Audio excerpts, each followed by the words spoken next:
Hey, welcome back to Stephen G Studios here in Old Towne Petersburg, Virginia.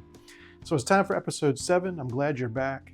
I'll try not to bore you with what I'm doing in the history of this town, but I have both to share with you. The first is business is picking up. The decline of January and February, I'm hoping, has come to an end. March has slowly picked up, and April is looking much better. Still not where I should be, but we'll see how this year goes when it comes to photography. I've got some ideas that I want to implement, pricing structures, and some fun stuff that might grab some attention, focus it on me and my business. That'll be the focus going into the spring and summer. But here recently, I had a very fun lifestyle product style shoot at an Airbnb that I actually photographed a year or so ago. It's a beautiful spot. He did a great job in renovating this building on Henry Street in Petersburg. Those houses had sat neglected for many years, but now they're being bought up and being renovated, and they look fantastic. And so we did a little shoot in this Airbnb. Really exciting to do this kind of work. Not difficult, you just have to know what you're doing. You have to think about your lighting and the posing and the look. And thankfully these ladies, they knew how to pose. But check out the photos from that photo shoot.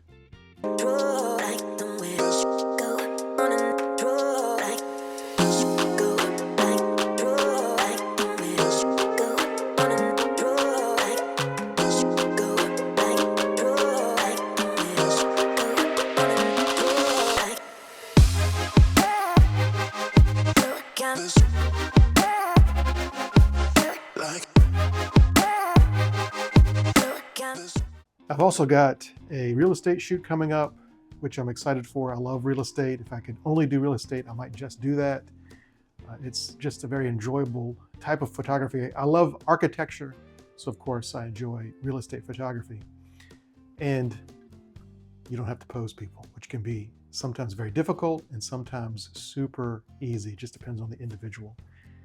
But I'm going to do the Flambient style. This is what the realtor has requested because it's a really nice house in a fairly new neighborhood, fairly new house too, and looks great. And with Flambient, of course, instead of just doing HDR, we're using the ambient light that's in the room. And of course, those pictures can look fantastic. And I've learned how to make them almost look like a Flambient shoot, but you're still at the mercy of the ambient light. So you've got the bluish light coming in from outside. If it's a sunny day, it reflects off the green grass, and you got a green cast or green shadows or green glares inside the house. Then of course, if they've got incandescent bulbs, they have an orange tint, fluorescent, green or purple, and LEDs can be all over the place as well. Good, moderately priced LED bulbs can make a house look fantastic, but you're still fighting the lighting from the other rooms and from outside. There's ways to even that out, but you're still nowhere near what you get with a Flambient. So with Flambient, you use a flash. So you take an ambient shot just to get how the light naturally fills the room. You're not going to use any color from that. It's just strictly to catch the ambient light and shadow. And then you do your strobe. Typically, I like to fire from the camera location, and when I'm only using one strobe, I then move to another area of the room that needs some light. If there's deep shadow, or if there's a hallway, the hallway needs to be lit, or if you can see another room, or if it's a big room, you're gonna have to go light the other side of the room. It's much better if you have 2 strobes or flashes, one that remains on the camera and then one you should take and you fire in the room. Because I only have one rechargeable strobe, it's a Godox, and you'll see it here. That's worked fantastically. It's super powerful, and the battery lasts forever.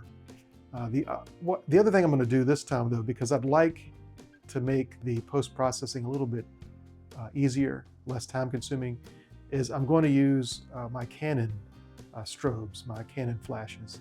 I've got 2, so one will remain on the camera, the other I'll take around in the room. The only problem, these are not as powerful as the Godox, but that's not a big issue. It's the batteries.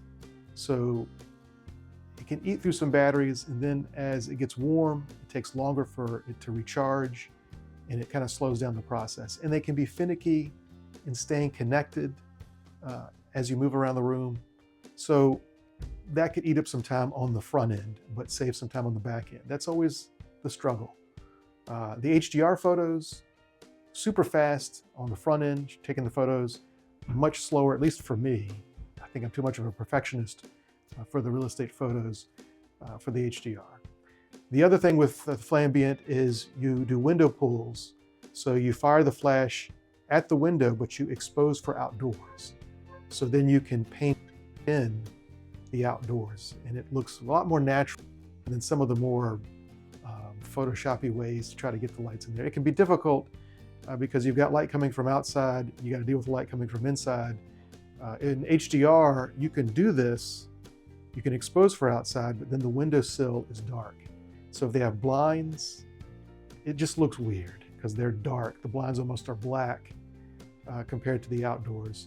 So window pulls and Flambient are the way to go if you need to see the outdoors. If the house has huge open windows, I would recommend Flambient over HDR any day. But that's a whole nother project, and hopefully one day I'll show you how I do it. Because I'm still trying to make a living doing this, I'm not keen on creating new competition by teaching people what I've learned over the years.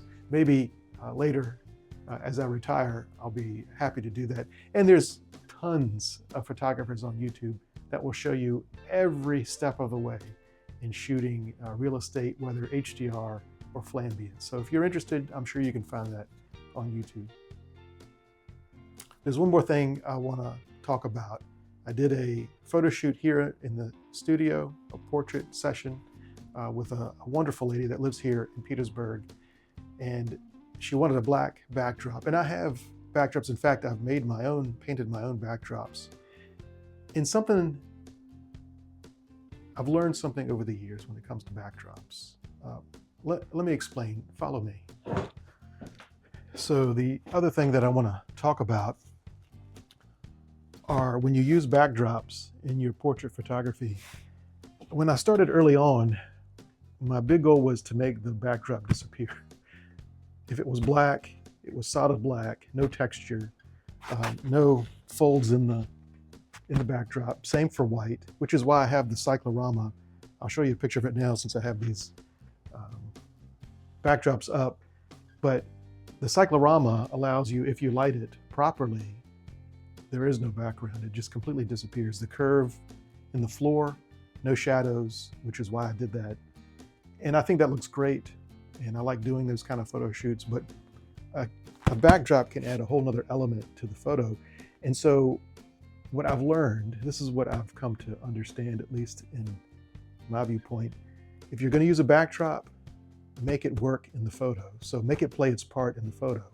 So set the backdrop up, and of course light the backdrop for the shoot as well. But let the texture tell a story. Let the colors tell a story, especially how you light it. Even if there's some creases in this, I painted this with acrylic paint, so it's a bit stiff. But all of this can tell a story. It just depends on the shoot that you're doing. But I would recommend, let the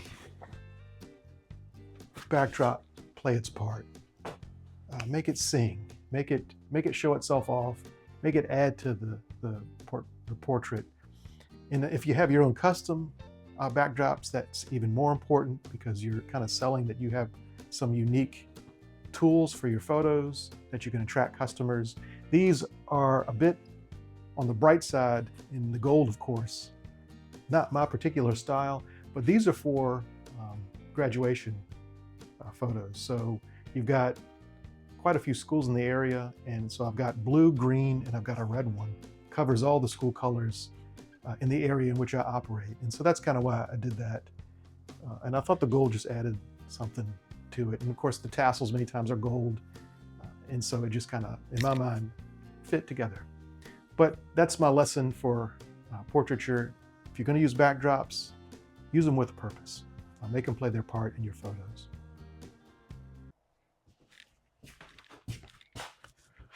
All right, so enough of Stephen G Studios. I want to take you to maybe or possibly the oldest known location of where the colonists actually built a settlement here in what became Petersburg. It's Fort Henry. Now, there are a lot of Fort Henrys that have come up over the years in the United States, but this fort was called Fort Henry. And they built it at the falls of the Appomattox. That much is known. So if you come down the Appomattox River, you get to a point where there's so many rapids you can't continue any further. And it lasts just outside of Petersburg into Dinwiddie County.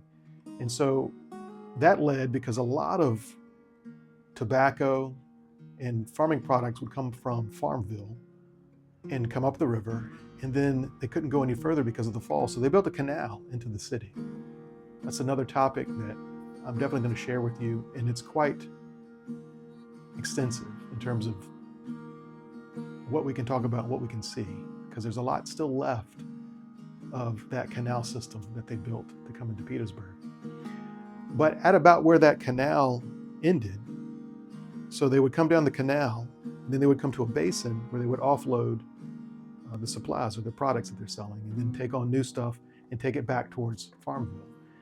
Right near there, and now what's a neighborhood, is the location of, or at least they believe, of where Fort Henry stood. And the reason they think it was in this location, because there's an old stone wall at the edge of the property where there's now a house. They built a house on what used to be a little park because they think the fort was there. But the way the stone wall was constructed, the type of stones and the way it was made, it's pretty old. So they feel like that could have been part of the fort. Now, it's hard to know what the fort may have looked like. They had different ways of constructing them. There's an awesome book I'll share with you that kind of shows what forts looked like during the colonial times.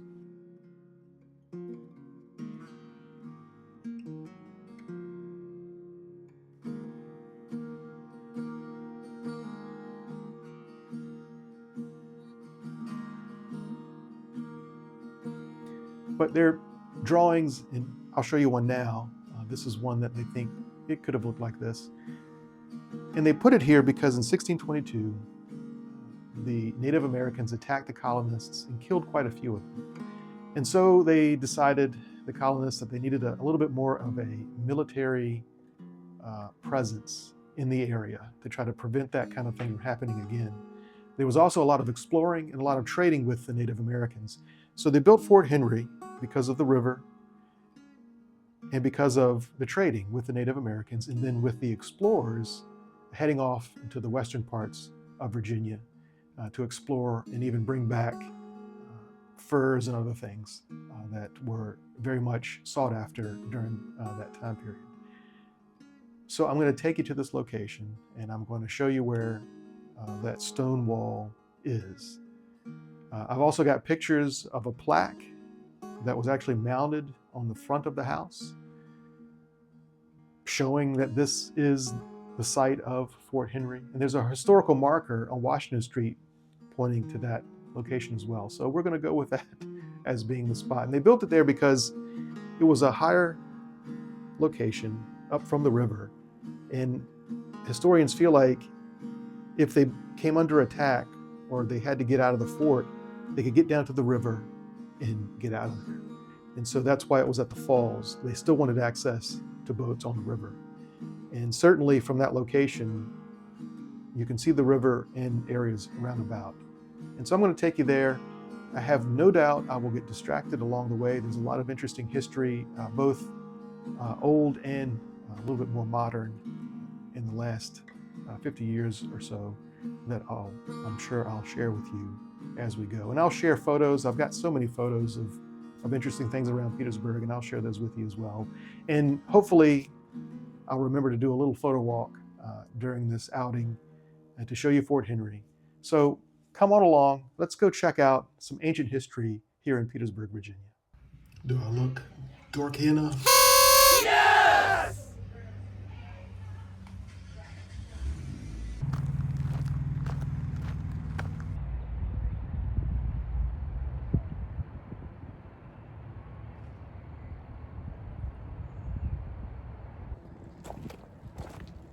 Slight change of plans. The river is ridiculously low. I haven't seen it this low in a long time. Check it out.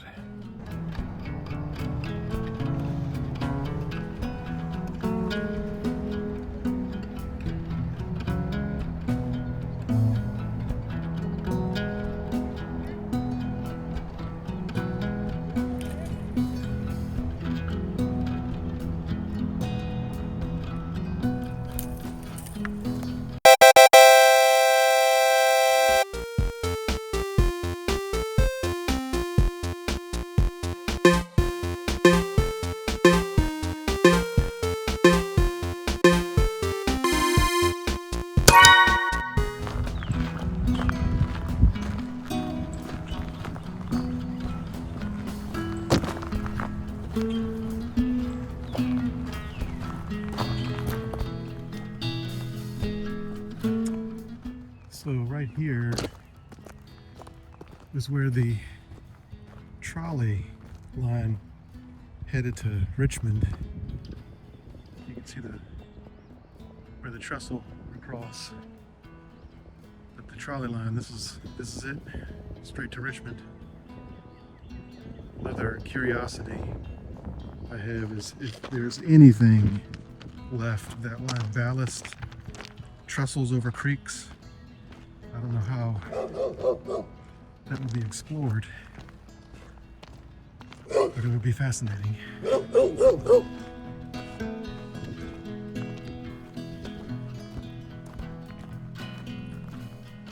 And they announced in the news that the city now owns this bit of property here.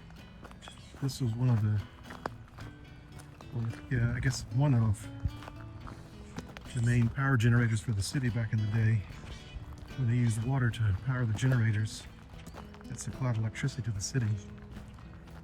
Dominion Energy has its origins in Petersburg, the Canal system, and ultimately they own a lot of the property along the river, unfortunately, so a lot of it is off limits. But I got inside that building. It's pretty interesting. None of the generators, none of that is left in there. But it's still fascinating. And you can't see it from this side, but where the water exited the generators is some awesome stonework. Looks like something from Europe, something even older than the United States.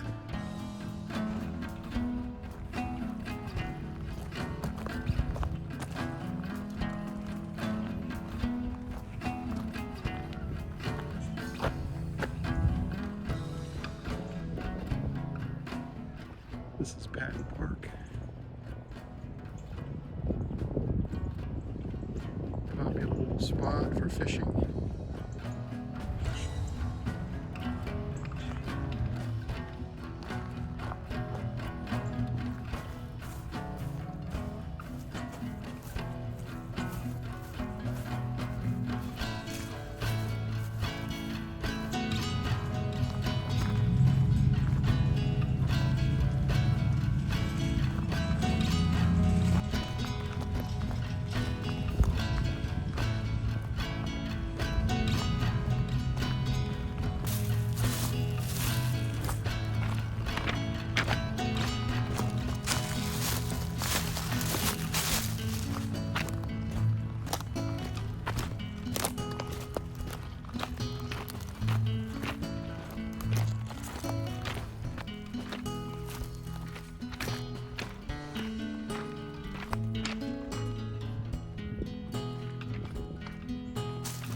Okay. So they believe that is all that's left of Fort Henry. That stone wall there. And there really isn't much left. This is where the park was originally, and then they built the house up there. But this is it. A stone wall.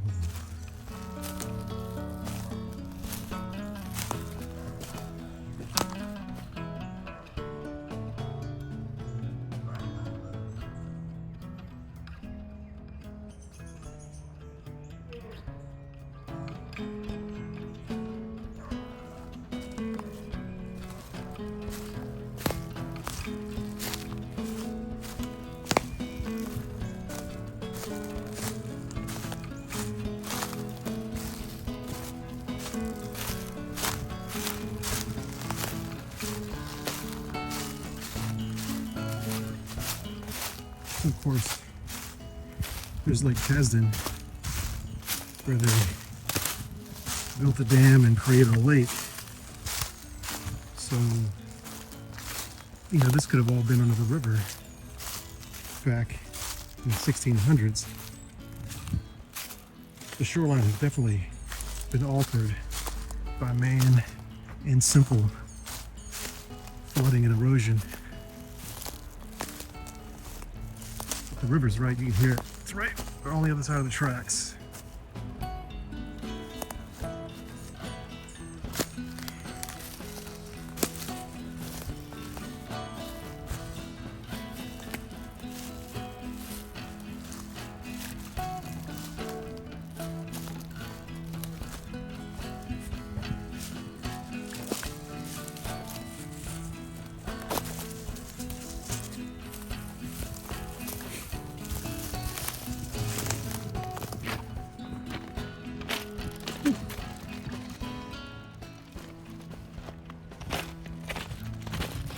All right, I might walk around the other side into the neighborhood. I don't know how weird it would look like me standing there at the street shooting video of somebody's house. I might have to do it a little bit more covertly. Of course, I've got my DSLR hanging around my neck. I'm sure I'll stick out this one fire. But I've never had one single bit of trouble.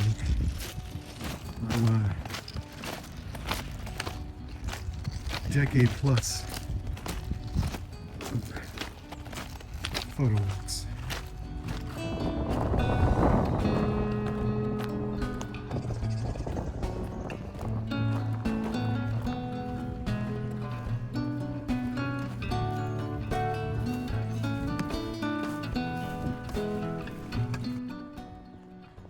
Yeah, I'm just remembering, I found a hole in the ground over here. I'm sure it had to do with old sewer lines, but still kind of neat. Did shoot some video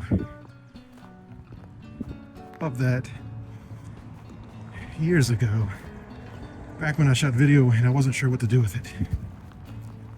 So where you see that blue building, that's about where the Canal Basin was. So way up the river before the falls, the rapids, they built a canal, and so the Bateau boats would travel down the canal,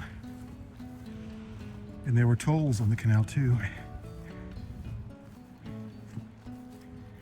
And they came into the basin here and offloaded their cargo and picked up anything they were taking back to points near Farmville, further west in Virginia. That would be a great archaeological dig. Dig the basin, find old cargo that fell off the boats, and maybe even some boats, remnants of boats in the ground. And there is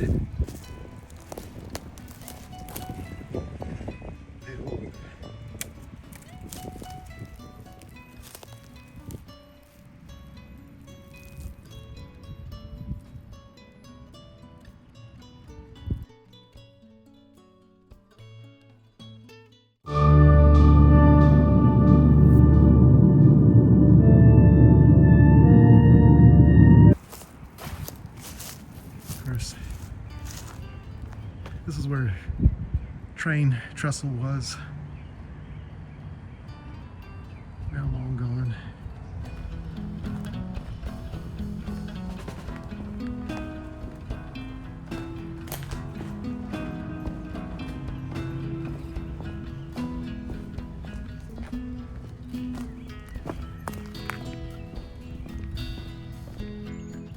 Yeah, there are people on the porch of that house where the fort is. You can see the plaque. It's not actually on the foundation, it's on the wall. And then the house next door, that's been there quite a long time. So I didn't want to be a real freak and go up to some kids and ask if I could take pictures of their house. It's a line I don't want to cross. So I've got pictures that I took some years ago of the plaque I'll share with you. But that's where Fort Henry most likely was. The first human habitation, potentially, of this area that became Petersburg. So I think what I'm going to do now is just take some photos and put away the phone and the gimbal. Because this is a photo walk after all.